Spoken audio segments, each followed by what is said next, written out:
ઉત્પત્તિ સ્થિતિ અને લયનું જે કારણ છે પરમાત્મા, સત્ય સ્વરૂપ પરમાત્માનું ધ્યાન કરીને મારા ગ્રંથનો આરંભ કરી રહ્યો છું. જો તમે જ્યાં જ્યાં પણ પરમાત્મા વાચક શબ્દ સાંભળશો ને ત્યાં આ ત્રણ વસ્તુ અબાધિત પરમાત્મા સાથે જોડાયેલી હોય. કઈ કઈ? બોલે ભગવાન હોય તો એ જન્મ આપી શકે, ભગવાન હોય તો આપણી સાર સંભાળ લઈ શકે, અને ભગવાન હોય તો આ પૃથ્વીનો વિલય કરી શકે. આ ત્રણેય તાકાત જેનામાં હોય એને જ ભગવાન કહેવાય. હા, તમે ગમે એ જગ્યાએ તમે કોઈ પણ શાસ્ત્રનો આરંભ કરો, જો ભગવાનની વ્યાખ્યા કરી હશે તો એની સાથે આ ત્રણ વસ્તુ અબાધિત જોડાયેલી હશે. હા, દાખલા તરીકે તમે દેવી ભાગવતનો આરંભ કરો, પહેલો જ શ્લોક,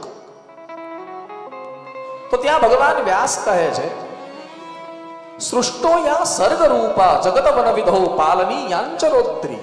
देखिए वहां भी पहले ही वो आ गया, सृष्टो या सर्ग. सर्ग એટલે જન્માવવું, ઉત્પન્ન કરવું.